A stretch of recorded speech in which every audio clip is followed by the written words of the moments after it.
না, একদমই মিথ্যা কথা বলবো না। এরকম ড্রেস কিন্তু আমি আগে কোনোদিনও পরিনি বা কিনিও নি, কিন্তু পরার ইচ্ছা বরাবরই ছিল আর কেনার ইচ্ছাও ছিল। কিন্তু ওই যে ইচ্ছা থাকলে টাকা থাকলে যে সবকিছু সব পূরণ করা যায় এমনটা তো না। হ্যালো এভরিওয়ান, আমি বৃষ্টি। আমার এই ছোট্ট সংসারে অনেক অনেক ওয়েলকাম। ব্লিঙ্কিট থেকে আমরা বাজার করেছি। আমাদের এখন একটা সুবিধা হয়েছে যে এটা আমাকে বাজার না নিয়ে গেলেও পেয়ে যান। বিস্কুট শেষ হয়ে গেল। এই বিস্কুটগুলো কতদিন পর পেলাম, আমার খুব ভালো লাগে বিস্কুটগুলো খেতে।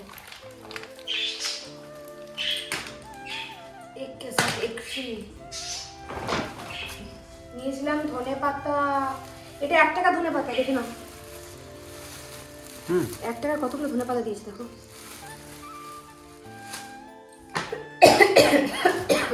মাশরুম নিয়েছি, আজকে রাতে একটা স্পেশাল জিনিস হবে যেটা বিতরণ করে খাওয়াবে আমাদেরকে। এখানে দুধ আসছে 2 প্যাকেট।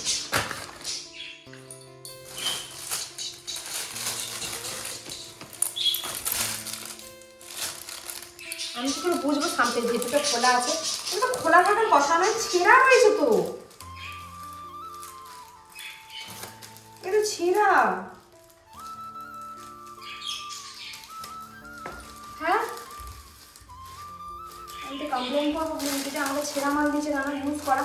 তার মানে এখান থেকে বার করা আছে কাঠি। 100টা কাঠি নেই, তার মানে গ্যারেন্টি। ক্যাপসিকাম, এটা পুদিনা পাতা, 2 টাকার পুদিনা পাতা। এটা এখানে বিস্কুট ছানা করে, বিস্কুট নিয়েছি কটা। প্রীতমের এই বিস্কুটগুলো খেতে খুব ভালো লাগে। এটা ব্রেড ছিল না, ये दही है, লাগবে আজকে। এটা পনির, দুটো। আমাদের 3 প্যাকেট বিস্কুটই এসছে। বিস্কুট একদম ছিল। জানো তো, অনেক দিন ধরে আমি মলে যাচ্ছিলাম আর এই ধরনের ঘরে পরা নাইট ড্রেসগুলো আমার এত ভালো লাগে। অনেক দিন ধরে ভাবছিলাম কিনবো কিনবো, কিন্তু কেমন হবে না হবে সেটা ভেবে আমি আর কিনতে পারছিলাম না। আর মলের যে ড্রেসগুলো দেখছিলাম সেগুলো কোয়ালিটিও খুব একটা যে ভালো তা বলবো না, মানে ভীষণ পাতলা গেঞ্জি কাপড়ের ছিল। বাট এবারে জানো তো, অনলাইন স্ক্রোল করতে করতে এরকম অনেকগুলো নাইট ড্রেস আমি নিয়েছি, বাকিগুলো আসবে। বাট এটা চলে এসেছিলো বলে এটা পরে দেখলাম, আমার এত ভালো লেগেছে কি বলবো। এই গরমকালে এটা বেশ পরে বেশ আরামও পাবো আর দেখতেও বেশ সুন্দর লাগছে। আমি নাইটি পরে ভিডিও করি বলে অনেকে অনেক রকম কথা আমাকে শোনায় যে নাইটি পরে কে ভিডিও করে, কিন্তু কি করি বলো, আমি একটা সংসারী মেয়ে, ঠিক আছে, আমি যা পরে থাকি সেই পরেই কিন্তু ভিডিওটা দেখায়। আর নাইটি তো পা পর্যন্ত ঢাকাই থাকে, তো এটা তো কোনো খারাপ ড্রেস না যে ওটা পরে কোনো রকম ভিডিও করা যাবে না। বরঞ্চ শাড়িতে কোমর কাকাল সব কিছুই দেখা যায়। বাট নাইটি এমন একটা জিনিস যে গলা থেকে পুরো পা অবধি ঢাকাই থাকে। আর এটার কাপড়ের কোয়ালিটি ভীষণ সুন্দর। আর যারা বলো আমাকে নখ বাড়াতে, তাদেরকে বলি আমি নখ বাড়াচ্ছি একটু একটু করে। আর এইদিকে দেখো, আমার একটা গাছে স্ট্রবেরি টিকছে না, অনেকগুলো খেয়েছি, বাট এবারে যেই স্ট্রবেরিগুলো হচ্ছে একটাও খেতে পাচ্ছি না, সেই সৌভাগ্য আমার আর হচ্ছে না। সব পাখিতে কাঠবিড়ালিতে ঠুকরে ঠুকরে নিয়ে চলে যাচ্ছে। তার কারণ হচ্ছে স্ট্রবেরিগুলো এত মিষ্টি, আমি জাস্ট মুখে বলে প্রকাশ করতে পারবো না। আমি যেই বাজার থেকে স্ট্রবেরিগুলো কিনে খাই সেগুলো ভীষণ টক থাকে, বাট এগুলো এত মিষ্টি আর থোকায় থোকায় হচ্ছে আর থোকায় থোকায় খাচ্ছি। আজকে সকালবেলায় ব্লিঙ্কিট থেকে অনেক কিছু জিনিস শেষ হয়ে গেছিলো, সেগুলো অর্ডার করেছিলাম। যেমন বিস্কিট তো একদমই ছিল না। তোমরা আমার আবার অনেকেই বলেছো, দিদি তুমি বিস্কিটগুলো এত ভালো ভালো কোথার থেকে নিয়ে আসো। বাট আমি জানো তো প্রত্যেক মাসেই আলাদা আলাদা রকম বিস্কিট নিয়ে আসার চেষ্টা করি। একঘেয়েমি বিস্কিট আমাদের কেউ খায় না, সেই কারণে এমনিতেও বিস্কুটটা কমই খাওয়া হয়, কিন্তু তারপরেও বলবো যখনই আনি তখনই একটু আলাদা আলাদা চেঞ্জ করে আনি। এই যেমন মাস ধরেই একটু বেশ ভালো ওটসের নানা রকম বিস্কিট নেওয়া হচ্ছিলো, তো সেই কারণে আমার কিছুদিন যাবত এই 50-50 বিস্কিটটা, তারপরে মেরিগোল্ড বিস্কিটটা খেতে খুব ইচ্ছা করছিলো। তাই ভাবলাম এই মাসে না এইগুলোই নিই। আর আমাদের এত বিস্কিট তো লাগে না, শুধু ওই চাটা খালি পেটে খাবো, সেই কারণে একটু বিস্কিট নিয়ে আসা। আরও কিছু কারণ আছে, এখানে কিছু কুকুর থাকে, সেইগুলো মাঝে মাঝে আসে, তাদেরকেও দেওয়া হয়। আর পাখিরা থাকে, তাদেরকেও খাবার দিই। ওই যে সব কিছু মিলিয়ে বিস্কিটগুলো কেনা হয় আমাদের। তোমরা আমাকে অনেকেই এই প্রশ্নটা করেছো, দিদি প্রত্যেক মাসের জিনিস কি তোমরা একবারই কেনো না পুরো সব মাসেই কিছু না কিছু কেনা হয় তোমাদের? দেখো, আমরা একবারেই কেনার চেষ্টা করি, কিন্তু ওই যে বললাম প্রত্যেক মাসে একবারে জিনিস কিনলেও পোষায় না আমাদের, মানে কিছু না কিছু নিতেই হতে হয়। মানে হয়তো আজকে এটা নেই সেটা নেই, একবারে লিস্ট করার পরও মনে হয় কিছু বাকি থেকে যায়। তো আমাদের প্রতি মাসে যে একবারই বাজার করতে হয় এমন না, মানে মাঝে মাঝে 3-4বারও হয়ে যায় করা। আমি প্রত্যেক মাসে যখন জিনিসপত্র এরকম করে কৌটোর মধ্যে ঢোকাই না, ততবার কিন্তু আমি পুরো খালি করে আমি কিন্তু প্রথমে ধুয়ে নিই, কৌটোটাকে ভালো করে রোদে দিই, তারপরে কিন্তু এইভাবে জিনিস ঢোকাই। সব কাচের কন্টেনার করা তো সম্ভব হয়নি, তবে এই মিল্টনের যে কৌটোগুলো আছে, এই যে কৌটোগুলো, এইরকম কৌটো আমি নিই মোটা ভালো বেশ, তো ওই কৌটোতেই বেশ স্টোর করি। আর আজকে রাতের বেলায় প্রীতম বলে গেছিলো বাড়ি আসার পর নাকি এই পনির টিক্কা খাবে, তো সেই কারণে আমি ভাবলাম একটু ম্যারিনেশন করে রাখি, রাতের বেলায় ও নাকি এসে বানাবে ব্যাপারটা। প্রীতম এখন না সন্ধেবেলাটা পুরোটাই আমাদেরকে সময় দেয়, তো সেই কারণে জানো তো কিছু না কিছু বিকাল দিকে স্ন্যাক্স বানাচ্ছি, তো কিছু না কিছু রেডি করি। আজকে হঠাৎ করেও বললো পনিরটা টিক্কা বানাবো, তো পারলে ব্লিঙ্কিট থেকে পনিরটা অর্ডার করে দিবি।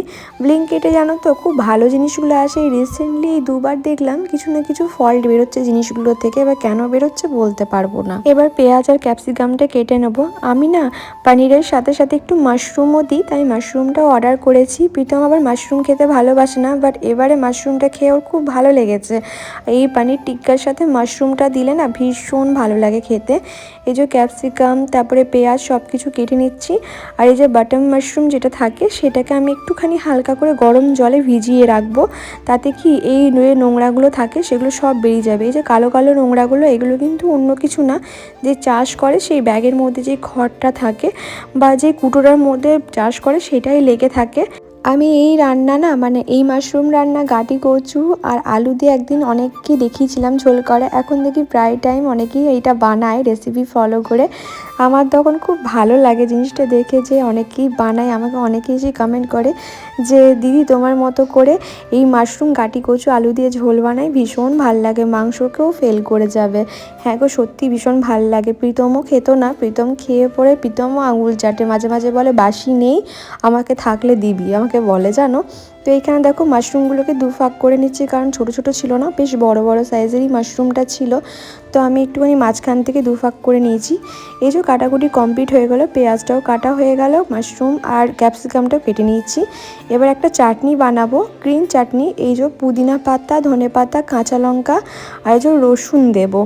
এই চাটনিটা যে কি ভালো খেতে হয়, আর প্রীতম বলে খুব ভালো বানাসো তুই এই চাটনিটা, এটা ভাত রুটি দিয়েও খুব ভালো লাগে জানো। এরপর আমি ম্যারিনেশন করব, এখানে নিচ্ছি টক দই। আমি জানো তো বরাবরই আমুলের টক দইটা ব্যবহার করি, কিন্তু মাঝে যা কিছু শুনছি এই আমুলের টক দই নিয়ে, তাতে তো ভয় লেগে যাচ্ছে খেতে, যে কি যে আর হবে, মানে সবই ভেজাল, পনির ভেজাল, আমুলের টক দইটাও ভেজাল বলছে নাকি, ভেবেই ভয় লাগছে। তো এইখানে অর্ককে বললাম একটু টক দই খাবি, তো বললো হ্যাঁ খাবো। তো আমি খেলে ও সবই খাবে, আবার আমি যদি না খাই ও কোনো কিছুই খাবে না, এই হলো ব্যাপার। তো আমি একটু টক দই নিয়েছিলাম, ওকেও একটু দিলাম। অর্কর এখন অ্যানুয়ালি এক্সাম চলছে, তো এই আর একটা বাকি আছে, এই একটা শেষ হয়ে গেলে ওর এখন ছুটি পড়ে যাবে। ও আমাকে বলেই রেখেছে পরীক্ষা শেষ হয়ে গেলেই আমাকে দাদু দিদার বাড়িতে পাঠিয়ে দেবে, আমি একটু ঘুরে আসবো, তো সেটা ওকে করতে হবে। তো চলো তোমাদেরকে রান্নাটা দেখাই। আমার এখানে মশলা বাটাই ছিল, এর মধ্যে আদা রসুন বাটা আছে, একটু জিরেও বাটা আছে, সব কিছু মিক্স করাই থাকে, জিরে আদা রসুন সব কিছু বেটে রেখেছিলাম, তো সেই পেস্টটা দিলাম, তার সাথে দিলাম নুন, আর এখানে দিচ্ছি এটা হচ্ছে কসুরি মেথি পাতা, মানে কসুরি যে মেথি পাতাটা সেটা দিলাম, আর এটা দিচ্ছি ফ্রেশ ক্রিম। হ্যাঁ, এই ফ্রেশ ক্রিমটা আমি দিই কেন, পনিরটা খুব ভাল লাগে টেস্টটা, সেই কারণে। দেখো এরকম জল বেরোবে এই পানিরের মধ্যে দিয়ে। তো বাকি সব জিনিসগুলো দিয়ে এখানে মিক্স করে নিলাম। আমি তেমন কিছুই দিইনি, তোমরা দেখলে জাস্ট ওই আদা বাটা রসুন বাটাটা দিয়েছি, টক দই দিয়েছি, ফ্রেশ ক্রিম দিয়েছি। ফ্রেশ ক্রিমটা তোমরা স্কিপ করতে পারো, আমি ফ্রেশ ক্রিম দিয়েছি, আর তার সাথে কসুরি মেথি পাতাটা দিয়েছি। এখনও কিন্তু ব্যাপারটা হয়নি, আরও দুটো জিনিস দেওয়ার আছে। আচ্ছা, এখানে কিন্তু একটু লেবু দিতে হয়, আমার কাছে লেবু ছিল না তাই স্কিপ করলাম। দিলাম সর্ষের তেল, সর্ষের তেলটাই দিও, আর তার সাথে দিচ্ছি কাশ্মীরি রেড চিলি পাউডার। এটা অনেকটা ওই একটু হালকা কালারের জন্য দিলাম, না দিলেও চলে। ব্যাস সব কিছু জিনিসকে একটু ভালো করে মিক্স করে নিতে হবে। তোমরা যদি একটুখানি এর মধ্যে বেসন দিতে চাও তো এর মধ্যে একটু বেসন দিতে পারো। আমি কিন্তু এবারে কোনো বেসন টেসন দিইনি। এবার যে টিক্কার জন্য সব কেটে রেখেছিলাম ক্যাপসিকাম, পেঁয়াজ, মাশরুম সবগুলো দিয়ে দিলাম, তার সাথে পনিরটাও দিয়ে দিলাম। এবার হালকা হাতে বেশ জিনিসটাকে ম্যারিনেট করে রাখতে হবে। এটা আমি সকাল দিকে করে রাখছি, একদম বিকালে করব। একটু আগের থেকে ম্যারিনেশন করে রাখলে না পনিরটা খেতে খুব ভাল লাগে। তোমরা করে দেখো, খুব ভাল লাগে। আমার জানি না কেন চিকেনের থেকেও আমার এই পনির টিক্কাটা খেতে ভীষণ ভাল লাগে। এর মধ্যে কোনো রকম স্মোকি ফ্লেভার যদি তোমরা দিতে চাও তাহলে একটা কয়লা পুড়িয়ে তোমরা দিতে পারো। এবার চাটনিটা বানাচ্ছি। আমার কাছে যেহেতু লেবু ছিল না তাই একটু তেঁতুল, নুন, একটু মিষ্টি দিয়ে পুরো ব্যাপারটাকে আমি গ্রাইন্ড করে নিচ্ছি। মানে কাঁচা লঙ্কা, ধনেপাতা, একটু রসুন দিয়েছি দেখতে পেলে, তার মধ্যে পরিমাণ মতো নুন, একটুখানি চিনি আর একটু তেঁতুল দিয়েছি টকের জন্য। এত ভালো হয়েছিল চাটনিটা। আমার এই মিক্সার গ্রাইন্ডারটা এখন ঠিক হয়ে গেছে, বাট আমাকে জারগুলো যেন তো চেঞ্জ করতে হবে। আমার একটু প্রবলেম হচ্ছে জারগুলো। প্রায় 2-3 বছর হতে গেল এই মিক্সার গ্রাইন্ডারটা কিনেছি আমি। এই যে আমাদের পুরো চাটনিটা রেডি হয়ে গেছে, এটা বানিয়ে একবার খেয়ে দেখো। প্রীতমের আসার সময় হয়ে গেছে, আমার গলা একটু বসে গেছে ঠান্ডার কারণে। প্রীতমে আসার সময় হয়ে গেছে, তো আমি ভাবলাম এখন চিকেন টিক্কাগুলো করে নিই, তাহলে আসলে ওকে দিতে পারবো গরম করে একটুখানি। আমি তো ম্যারিনেশন করে রেখেছিলাম, এবার জাস্ট কাঠির মধ্যে ভরে বাকিগুলো সব রেডি করে নেবো। আর যেহেতু রাতে খাওয়া হবে তাই অল্প করেই করেছি। এটা করবো। আমি তোমাদেরকে বললাম না ব্লিঙ্কিট থেকে প্রত্যেকবার কিছু না কিছু ফল দিয়েছে। যেমন এই যে স্টিকগুলো নিয়েছি, এই স্টিকগুলো যেন তো পুরো ছেঁড়া ছিল প্যাকেটটা, মানে এখান থেকে স্টিক বার করা হয়েছিল সেটাকেই দিয়ে দিয়েছে। প্রীতম বললো ঠিক আছে, আর কমপ্লেন করতে হয় না। এর আগে একদিন সসের বোতল, মানে আমাদের বড় যে হট অ্যান্ড সুইট সসটা নিই সেটা নিয়েছিলাম, সেটা দেখলাম ঢাকনার ক্যাপ পাওয়া যায়নি। সঙ্গে সঙ্গে আবার কমপ্লেন করলাম, সেটাতে আবার রিটার্ন করে দিল, মানে রিটার্ন না সরি রিপ্লেসমেন্ট করে দিল ওরা। তো এরকম প্রবলেম খুব আসছে, মানে কোনো কিছু সবজি অর্ডার করলে খুব প্রথম ভালো আসছিলো, এখন দেখছি কিছু জিনিস খারাপও মাঝে মাঝে দিয়ে দিচ্ছে। আমাদের এই ব্যানাচিটির বাজারের কাছে নাকি ওদের এইখানে ব্লিঙ্কিটের একটা স্টোর খুলেছে, ওখান থেকেই সব জিনিসগুলো আসছে। তো এখানে আর কিছুই না, আমাকে কাঠিগুলো একটুখানি জলে ভিজিয়ে রাখতে হলো, মানে হতো, কিন্তু আমার মনে নেই ব্যাপারটা। আর এই স্টিকগুলো বেশ বড় বড় ছিল। তো আমি এখানে সাজিয়ে নিচ্ছি পনির টিক্কাটাকে। প্রথমে পেঁয়াজ দিলাম, তারপরে পনির দিলাম, তারপরে ক্যাপসিকাম, পেঁয়াজ দিচ্ছিলাম, মাশরুম দিচ্ছিলাম, এইভাবে পুরো ব্যাপারটাকে সাজিয়ে নিচ্ছিলাম।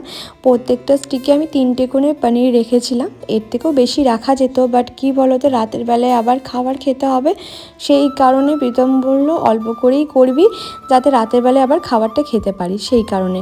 আর রাতের বেলায় মেনুতে কিন্তু মাটন আছে, সকালেই রান্না করে রেখেছিলাম। আর এই যে এখন সন্ধ্যেবেলায় খাওয়ার জন্য এটা বানিয়ে রাখছি।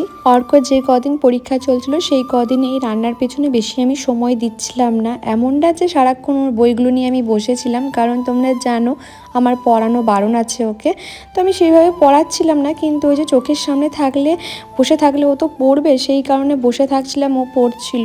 এই যে সব টিক্কাগুলো আমার তৈরি করা হয়ে গেছে, একদম সব দুটো করেই হবে, এর বেশি আর হবে না। আর এইভাবেই আমি বানিয়েছিলাম যে সবার জন্য দুটো করেই হয়ে যায়, এর থেকে বেশি হলে আর রাতে কেউ খাবার খাবে না।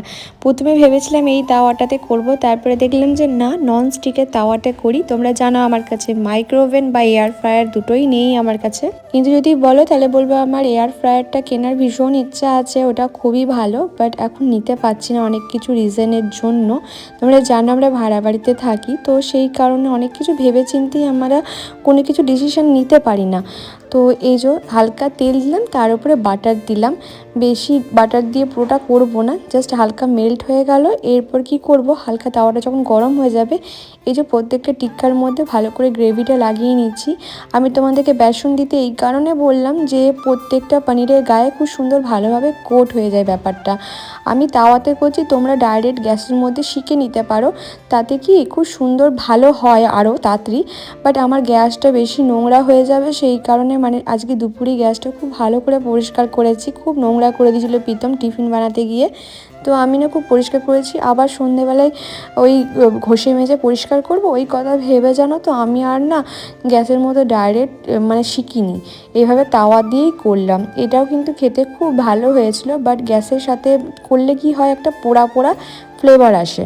আমি সকালবেলায় চাটনিটা বানিয়ে ফ্রিজে ভরে রেখেছিলাম, এখন এটা বার করে রেখে দিয়েছি। আর এই যে পুরো ম্যারিনেশনটাকে এইভাবে দিয়ে তারপরে পুরো ব্যাপারটা করছি। আর যে গ্রেভিটা বেঁচে গেছে সেটাও কিন্তু আমি তাওয়াতে দিয়ে দিয়েছি। এবার গ্যাসটাকে হালকা করে ঢাকা চাপা দিয়ে প্রথমে বানালাম। দেখো কাঠিগুলো পুড়ে যাচ্ছে, এটা যদি ভিজিয়ে রাখতাম কাঠিগুলো তাহলে কিন্তু পুড়তো না। এগুলো উল্টাতে গিয়েছে কতবার আমার হাত পুড়েছে তার কোনো ঠিক নেই, মানে ভীষণ এগুলো হাত পুড়ে যায়, হাতে লাগে। এই দেখো কাঠিটাই পুরো ভেঙে গিয়েছিলো লাস্টে। তো এই যে আমার আস্তে আস্তে দেখো টিক্কাগুলো এক পিঠ করে হচ্ছে, আর আমি এইভাবে কিন্তু উল্টে পাল্টে দিচ্ছি। আমি ধরতে পারছি না, এত গরম ছিল। তারপর ঢাকা দিয়ে আমি রেখে দিয়েছিলাম, পরে গিয়ে দেখছি খুব সুন্দরভাবে হয়ে গেছে। প্রীতম চলে এসছে। আসলে এগুলো ওর বানানোর কথা ছিল, কিন্তু আমি বানিয়েছি, এটাই হলো ব্যাপার। তো আমি টেস্ট করে দেখলাম নিজের খাবার, আর নিজের কতটাই বা ঢাক পেটাবো বলো। খুব সুন্দর হয়েছিল। আমার খুব ভাল লাগে বাড়ির খাবার খেতে, বাইরের থেকে অনেক গুণে ভালো লাগে। চাটনি দারুণ হয়েছে।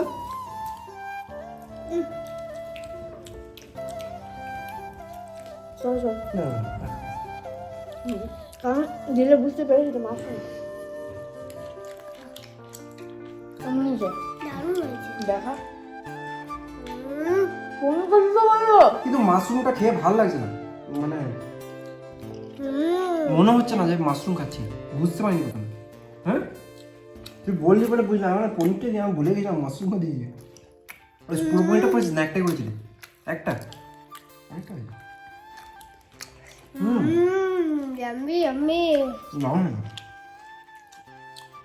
আরে কি দিয়ে, বাটার দিয়ে করেছিলি না ঘি দিয়ে? বাটার একটু সাদা তেল ভালো খেতে হয়েছে। এটা সেই ঘিয়ের মতোই হয়েছে যেমনি করে সেদিন করেছিলাম। আমরা একটা ভালো মুভি দেখতে দেখতে খাবারটাও পুরো খাচ্ছিলাম আর সময় কাটাচ্ছিলাম। আর প্রীতমের খুব খারাপ একটা অভ্যেস আছে, ও খেতে বসলে নিজের খাবার থেকে আমাকে দিয়ে দেয়। তারপরে অনেক রাত করে আমরা ডিনার করেছিলাম, বললাম না মাটন আর ভাত হয়েছিল। এই হলো রাতের বেলার ডিনার আমাদের।